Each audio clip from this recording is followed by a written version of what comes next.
Ted Oakley is back. He is the founder of Oxbow Advisors, and we'll be picking his brain on exactly how to invest, not just what to invest, but how to invest. Ted, welcome back to the show. You bet, David. Glad to be here.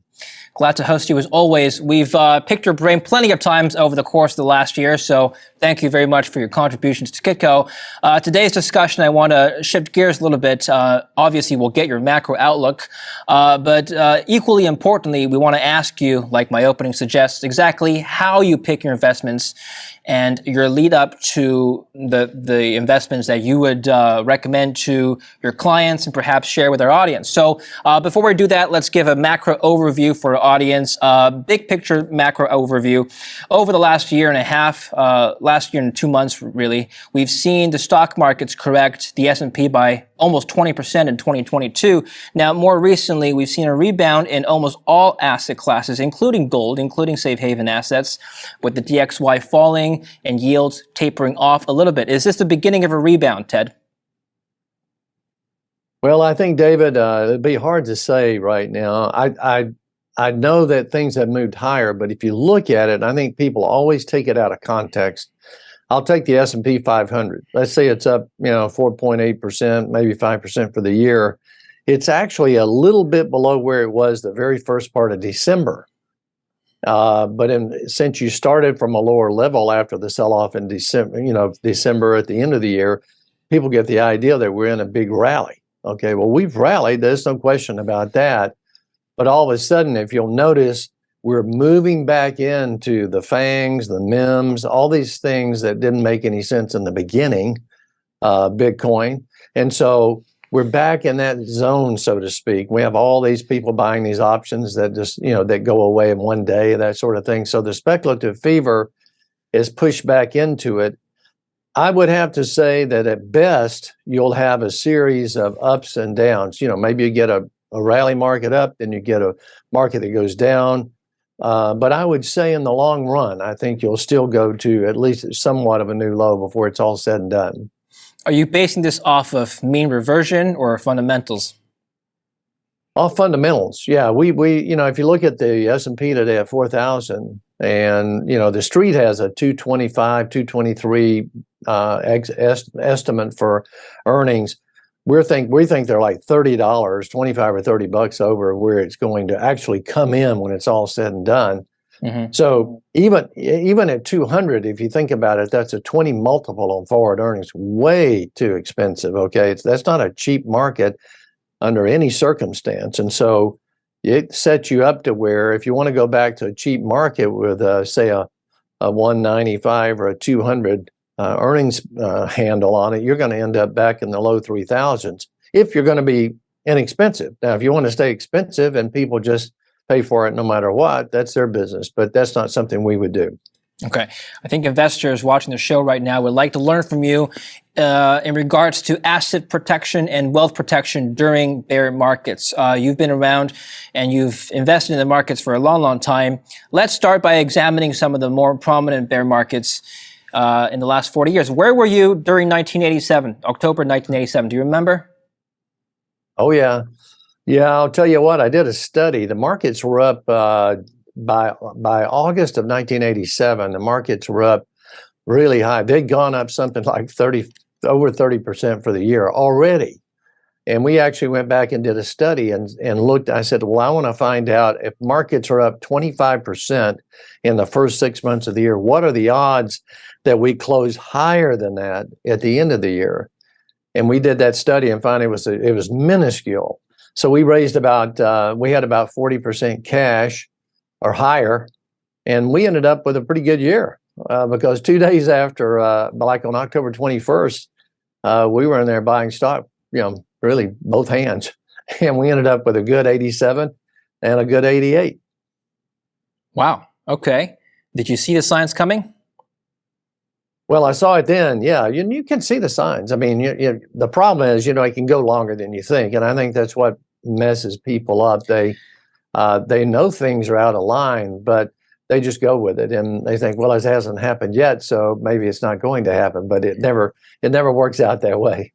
The current bear market that we've seen in the last, I guess, year, and perhaps that we're still in, What is it closest to if you compare to historical bear markets? 2008, 2001, 1987, 70s.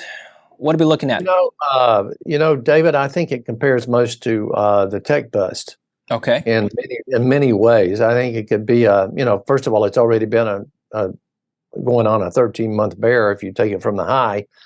And what happened during that time, and I think this frustrated a lot of people, was we had many bear market rallies. And I mean, some of them were like 15%, 18%, but you kept on going to just minor new lows, until you got to the end, till you got to October of 2002, which was basically 3 years later. You had a big washout in October of 2002. Wasn't the low, but you could have bought it there and been just fine. And then you ended up, as soon as the war was announced in 2003, and everybody thought, as soon as they start fighting, we're over. And as soon as it got announced, that was March of 2003, and the market took off. And that was one of our biggest years. The tech bubble frustrated a lot of investors because there was so much hope for what would become the tech sector of today. Of course, most internet companies back then went bust. I think we're seeing a parallel with perhaps the crypto industry, not necessarily a direct parallel with tech companies, but we're seeing a lot of crypto companies go to zero, a lot of crypto projects go to zero. Tech companies overall are still holding steady. We've seen tech layoffs in Silicon Valley, but Google's not collapsing, Facebook's not collapsing, Microsoft's still doing all right despite their layoffs. Ted, this time around, what indicators may show you that this time may be better or worse than 2001? Well, I think in most cases it would be worse, and this is why. Instead, in the tech break, it was mostly in tech. At that time, 98, 99, 2001, you could buy a lot of great value stocks, and you had interest rates were higher, and you could get some money while you waited. But value had never made a run at that time. This market that we finished in 2021, David, everything ran. Everything. It didn't make a difference what it was. And so they were all expensive. But on top of that, instead of just having one area like tech that was really exploited or too expensive, we had all of these other areas. We had SPACs, we had crypto, we had NFTs, we had all these zombie companies. There's so many companies today that don't make any revenues or any money. We have more of those today than we ever had back then. And all of that is breaking down now. It's not finished in our opinion, but that's the difference between now and 2000.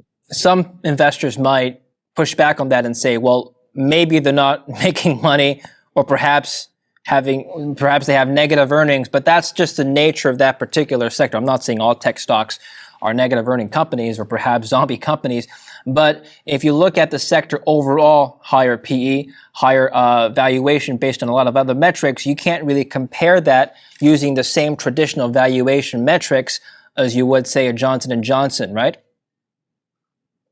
Well, that's true. I mean, when you look at companies like J&J, or those are those are tried and true, over time. But the difference is, I think, and people have to realize this, you can only go so long with no cash flow. I mean, you can talk about it, and we got in a mode there for about 3 or 4 years where everybody was like, don't worry about the future. We're not making money now. We probably won't make any money in the next 4 or 5 years. But you know what? We've got this great product. If you really stop and think about that, that's a meaningless sentence, because you don't have any revenues and you don't have any cash flow. And what makes every single business go, not just stocks, but every business, is cash flow. Real estate, private business, oil and gas, and these companies have no cash flow. So, that ends up in the long run, people finally step back and say, well, gosh, we're not making any money. And they sell it. And that's usually what happens. Okay. So generally avoid companies that don't make any money. I mean, that does sound like common sense, Ted, yet people still do it. Why?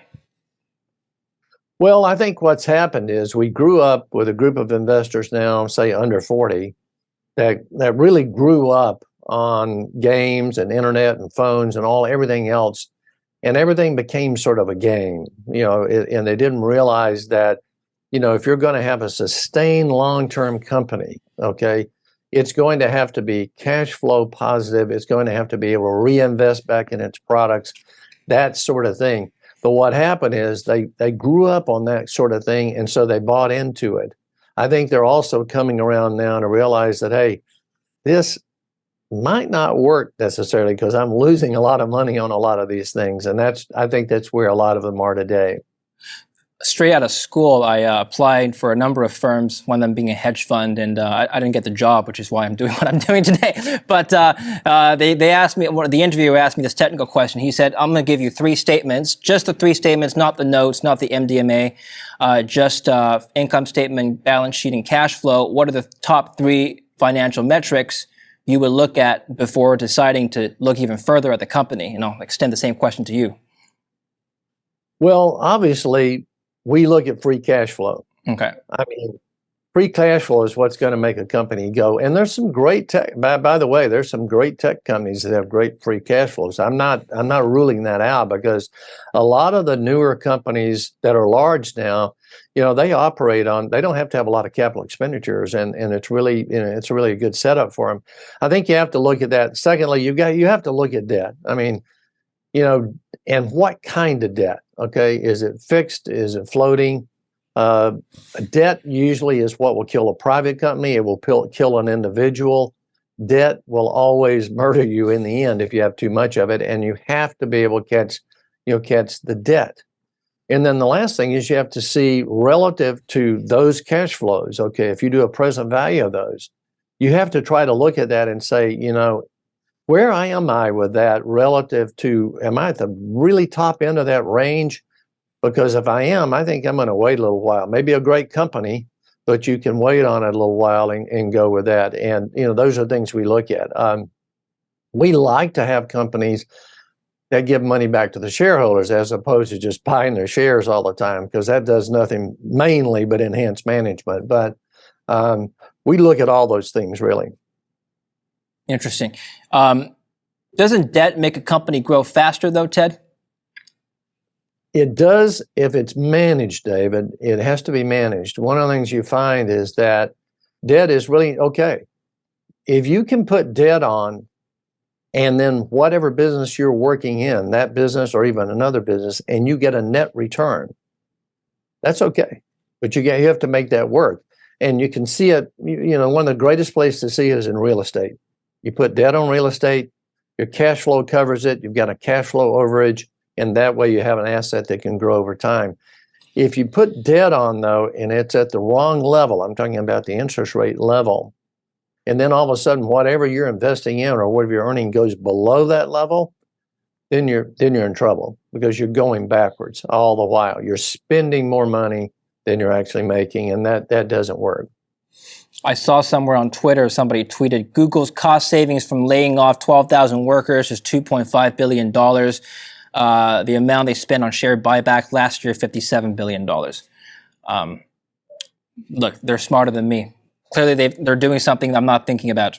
I mean, how would you respond to that kind of corporate strategy? David, I know people will probably find this a bit controversial, but I think if we had no buybacks in the United States, we would be better off.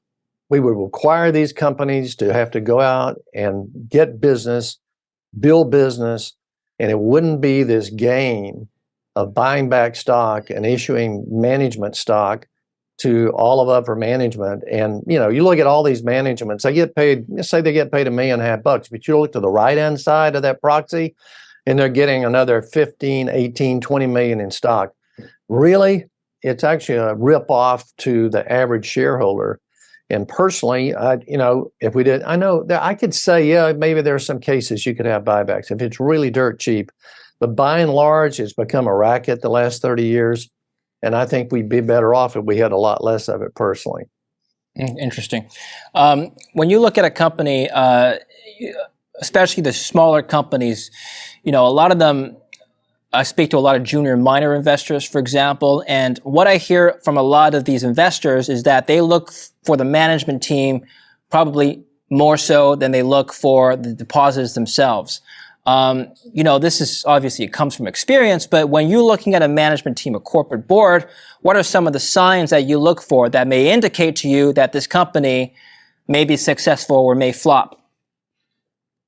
Well, the number one thing we would like to have, and I will tell you this is hard to find, especially in really larger companies, but one of the things we would love to find is an original founder as the chairman of the board or something, or chairwoman of the board. That's interesting. That would be something we'd love to find, because we know what they had to go through to build a company, and that always helps you quite a bit. The second thing we look for is we like to see people that, so many of the people that end up in the president and CEO suite, they came in because they were a CFO coming from the accounting side, and they were with them all the time. So they got handpicked like that. And I'm giving you personal opinion here, okay? Mm-hmm. I'd love to see more management where they came up through the operating side. And then when they did that, they were able to understand, now you can learn the numbers, but you need to understand the operating side. And so we love to find managements where they're pretty adept in the operating side. Speaking of the human side of things, no doubt you've read news of OpenAI's ChatGPT. It's taken the world by storm. Microsoft is looking into a multi-year and multi-billion-dollar deal with OpenAI, not yet closed, but they're working on it. Now, Google is panicking. Everyone that has white-collar jobs kind of panicking. It passed a medical exam. It passed a Wharton MBA exam. It's only a matter of time before it does my job. Now, let's say, Ted, somebody says to you, Ted, I think in 20 years, artificial intelligence could be an asset manager. What would you say? How would you convince that investor that the humans can still do something that the AI cannot do when it comes to asset management? Well, I think as with anything, the AI can give you input. I mean, I think you can get input, but I don't think the AI has, like if I'm looking at somebody that's a president and CEO of a company and I know they have the ability to run that company, there's not all the AI in the world couldn't help me determine that. If I know they're a winner, that's not something that goes into AI. Now, they're going to say differently than that, but I disagree with them. And I think it has its place. I really do. I think there's a lot you can do with AI, certainly, especially with what people want to do and what they want to buy, or what the different habits that they have. But when it gets down to character and where you're going to head with a company, I don't think AI is going to help you a lot. Interesting. So you don't think AI is going to, I guess, gain emotional intelligence? I don't think so. I think you could get portions of that maybe by watching habits, but I don't think you're going to be able to know what type of individual can make the right decision at the right time, because I don't think you can feed that into AI. You're probably right, Ted. I mean, a lot of people I know don't have emotional intelligence, forget computers. So we're probably a long way off. I want to move on to talk about one of your books. You've written a number of books. This one is interesting, The Psychology of Staying Rich. And, you're writing about what to do with your wealth, once you've obtained it. Now, is there a trend of American families losing wealth, especially generational wealth that's been passed down? Is that what prompted you to write this book is basically my question. Well, let me say this, David. First of all, I write a number of books, many books, but they're small. And the reason we do is because we always say, look, we want you to be able to read that book on a flight from New York to Miami or Dallas to Chicago. Okay. Because most successful people will not take the time to read a 500-page book, 450. They won't do that. Okay, so you want to get your point across quickly. The reason we wrote this one of these books is because we've worked so many years, really almost 4 decades, with people that sell companies. So we've seen everything you can do, every what I call twist off that you can have after getting a lot of money after selling a company. And we've seen them all. And I'm telling you, I could give you so many stories that would be disappointing to you about how they get this significant wealth. I mean, wealth that will take you all the way to the deathbed and never have to worry about a thing. And all of a sudden you look up 10 years and they're broke. And so that book prompted us, this psychology of staying rich, is like, we interviewed, and we have some billionaire customers too, but we also interviewed a number of billionaire customers, and they give us some interesting info because they still have all their money, and but up and down the spectrum, it all goes the same. But I think the hardest part is a lot of people can make money in a company, make a lot of money, but you flip it around after they sell it, and for them to keep that wealth and keep it growing consistently, it's really harder. It's almost harder than making money in their own company. I'm going to come back to the keeping wealth part, but I just want to ask you, because you've obviously interacted with and worked with a lot of very wealthy people. If you take a look across the board at all the wealthy people that that have made it in life, in whatever profession that they may be in, what are some of the common personality traits and characteristics that they all have that have brought them there? Well, the first one that I would say with all of them is that they worked extremely hard when they had their companies. I mean, they were almost all of them, were 7 days a week, 24 hours. I mean, these people worked. They started with nothing, and they had to make it if they're going to make it, and then just kept on pressing, and they were really good people. They had good employees. They learned how to hire good people. They learned how to make the thing work. They developed a tremendous ability to take care of the person that was buying their product or whatever it was. And they just understood the business acumen top to bottom.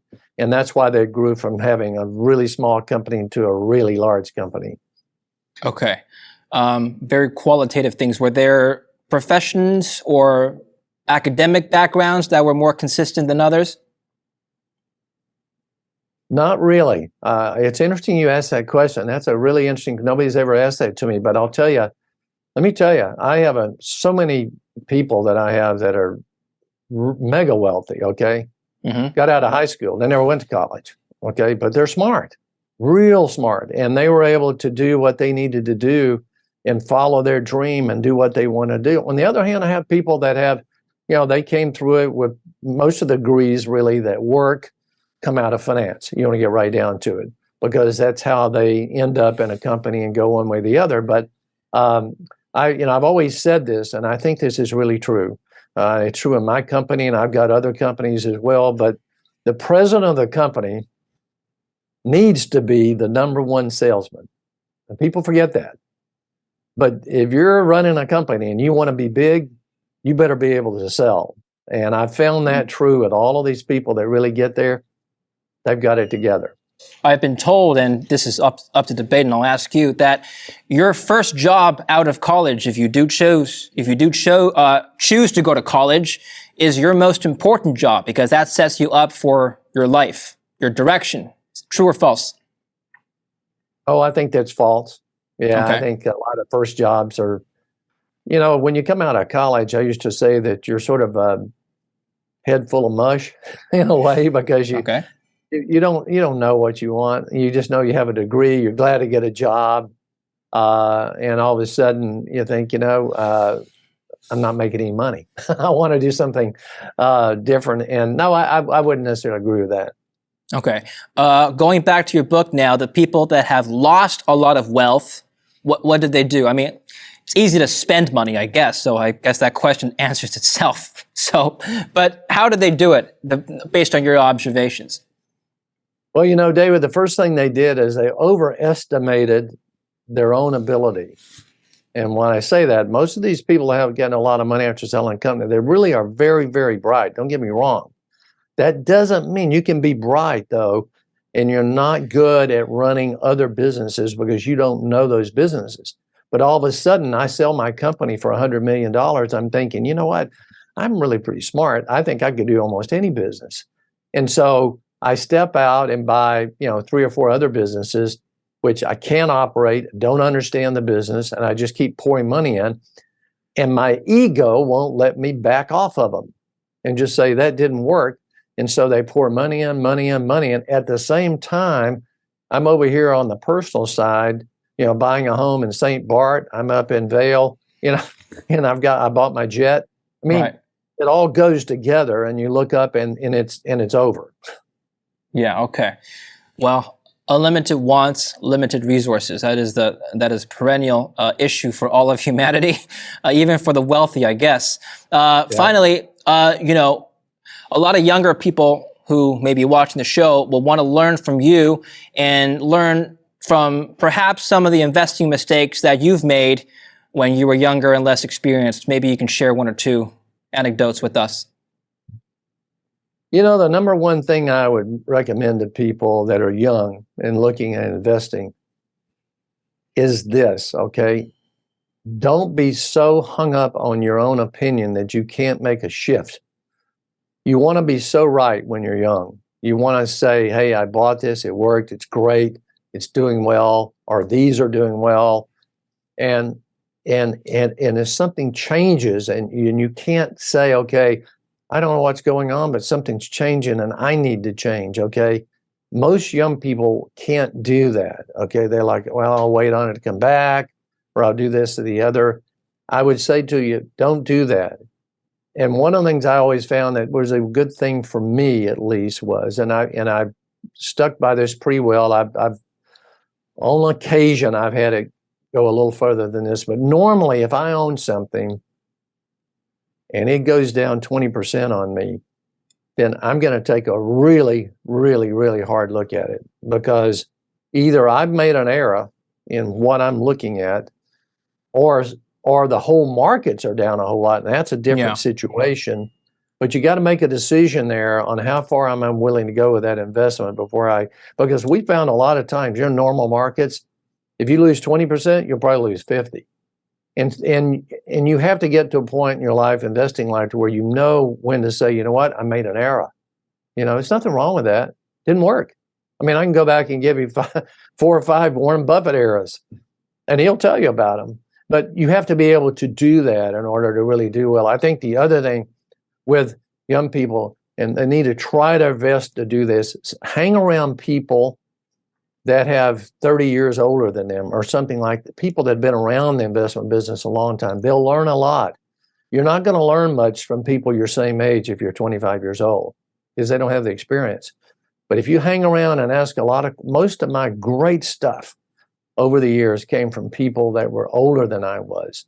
And I'd sit down and ask them questions. What do you think about this? And they'd tear it apart, and I learned a lot, okay? Or they'd say, yeah, you're on the right, you're looking at it correctly, but think about this. Remember the people that have gone ahead that are really, really bright, that have experience. You'll learn a lot from that. Final question, I'll let you go, Ted. This has been very enlightening. Speaking of learning, what's one thing that you would like to learn more now that maybe you haven't had a chance to do so yet? Oh gosh, David, that's a tough question for me, because I think there's so many things I don't know that I try to learn all the time. And I continually read about this, by the way, okay? But anything that has to do with anything that's come on strong in the last 5 or 6 years, and I've always done this since I've been in business, but I'll take this right now, for example. If you look right now, I've been wanting to, I've been trying to learn more about AI. I've been trying to learn more about crypto, been trying to learn more, about DeFi. I've been trying to learn more about black box. I've been trying to learn more about, front running, all the things that are different today than they used to be, because this business changes all the time. Trading today is nothing like it was 30 or 40 years ago. It's nothing. And so I'm always trying to learn, and I watch young people that are doing something new all the time, and I learn a lot. I say, can you teach me that, or can you show me how that works? A lot of things, on the internet, certain things and that's what I'm always trying to do, because this is a learning business, and if you don't stay up with it, it'll leave you behind. Sorry, just one note. You said that trading now is different than 30 years ago. How so? Well, the biggest thing that happened in trading was this. 30 years ago, 40 years ago, you had the NASDAQ, and you had the New York Stock Exchange, American Exchange, and we traded in quarter of a point, sometimes half a point. So that's why Wall Street did so well, because they could make markets on the bid and the ask, and that's how they made money. And 2 things changed that, okay? One, we came along and for some reason they decided they wanted to switch to decimals like Europe, And when they did that, we went from a half a point or a quarter of a point, 25 cents, to 1 penny. So think about it. I'm a trader, okay? If I was trading 40 years ago and I bought a stock at 20 and a half and the bid was 20, I've got to get 20 and 5/8 before I can make any money. Today, if I'm bidding at 20 and it's 20.01, all I have to get is 20.02. So all of a sudden the activity picks up big, and it becomes computerized, and computers can run that real quickly. See, that all changes that up. And the second thing really was, I think when you went to no commissions, you really made it, what would I say, more of a game, and people can just throw it around now. They don't really have to think about what they invest in. All right, final question. Tell us about some of the products at Oxbow. Tell us your strategy for keeping up with the times and perhaps this bear market. Well, you know, we had a pretty good 22 really, because we had a lot of liquidity in 22. We had over 50% in all three strategies. And I thought this all along. I thought our conservative fixed income strategy, which is a short-term bond strategy that's done really well over the years, it was down some last year, not tons, but it was down a little bit. It's probably going to be the best this year, in my opinion. You know, we had a tough 21, we made money, but a tougher 22.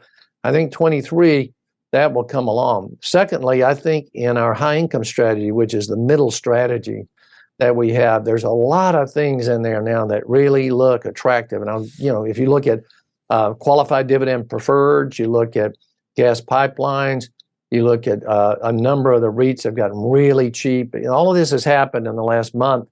All of that stuff is going to get you a cash flows of anywhere from 5 to 8.5%, and probably going to trade with the bond market. If we're right and the bond market does better than people think, that will do well this year because it will go with the bonds. On the stock side, I think you're going to have to own companies that have great balance sheets. We still have about half liquid in that account. I mean, we're 50% cash, but we have great companies, and the companies we do have are in great shape, and they're tracking with the market in here. But it wouldn't surprise me in the stock market this year to have these periods where you go up 10 and down 15, or up 12 and down 14. You know, those have a couple of big swings this year, and people get frustrated with it. But that's how we're sort of positioned for the year. All right, fantastic. Well, Ted, I appreciate your thoughts and your analysis. Thank you for your contribution to the channel. Thank you for coming on today. All right, David. Thank you.